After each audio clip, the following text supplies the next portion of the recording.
Where could I even go right now? Where did the request come from? It came from California, in America. America?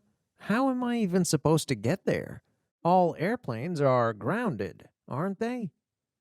The client says that you can make your speech online through the app called Zoom. They will still pay you the same fee as for an in-person speech. It turned out that a Los Angeles-based Korean-owned company made the request because the owner of the company was a big fan of mine. Originally, he wanted to invite me to Los Angeles so that I could speak to his employees. But now that traveling was banned, his company was requesting that I give an online speech.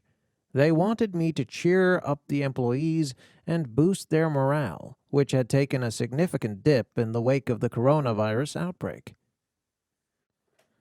I was shocked.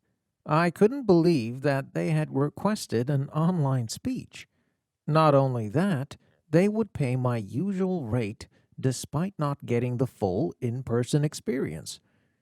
It was something that I could not ever have imagined in the past. The speaking industry typically only pays based on three elements: physical venue, audience, and speaker. There are all kinds of video lectures available today, but their prices are comparatively cheap because people have the impression that they are easily accessible for free on YouTube. Now I was being told that the value of my online speech was the same as an in-person one. Something that had seemed impossible before was now a reality, and it would not have been possible without the coronavirus. More importantly, that company's request wasn't a fluke. Now, I constantly receive requests from companies and local governments to make live online speeches. Thanks to those first few online speeches, we started integrating new technologies into our daily lives. It wasn't long before Zoom, a previously unfamiliar app, was a necessity. One day, one of my employees suggested using Zoom for our welcoming ceremony and our Learning Lab event. She was talking about MKYU, of which I am president, and the Learning Lab event, which is a small-scale offline speaking event for honor students. The ceremony to welcome new students to MKYU and the Learning Lab events had been scheduled for March 2020. For obvious reasons, they were both canceled. Instead of leaving the students with nothing, now that we had had some practice, my team suggested moving those events online.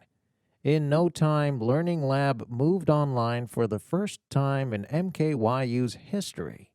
About 30 students were invited, and to my surprise, the response was incredibly good.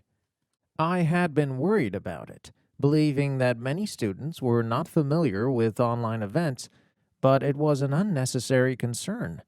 The students who participated in the Learning Lab from their home joined the conversation comfortably, and they quickly became familiar with each other over the internet while introducing themselves and asking questions. Sometimes their family members inadvertently made short appearances in the background, and these added more fun to the whole session. The atmosphere of the event was particularly unique to the offline alternatives because overseas students could mix with students from local cities, something that would have been impossible if they were all required to travel to Seoul for the event. Encouraged by the successful Learning Lab event, MKYU went on to successfully hold the freshman welcoming ceremony online in May 2020 by utilizing YouTube Live. About 500 new students pledged the admission oath in real time, participated in orientation, and asked diverse questions about college life. Even though it was an online event, their feedback was very positive. Many of them expressed how they felt their hearts warming when pledging the admission oath and how they felt choked up when they realized that they were going back to college. It was an online ceremony that created just as much anticipation and excitement as an offline one would have. MKYU decided to offer all classes and meetings online from now on. This shows how we started finding measures, small as they may be, to fill the gap between contact and non-contact gatherings. At the same time, I am also scheduling more virtual paid speeches to reach more people and generate revenue again. That is the best way that I have found to make the 1.5-hour onstage speeches that I had always wanted to, instead of offering 15-minute long YouTube videos. It would have been a difficult challenge to take up if the value and impact of non-contact events hadn't become as similar to in-person events as they are now. Connect with the world the way BTS has. I am now a woman in my late 50s. It was not too long ago that I had little interest in the digital world, but the changes brought by the coronavirus forced me to pay attention to it. My digital skills were just enough to feel comfortable using word processing programs and uploading them to social media.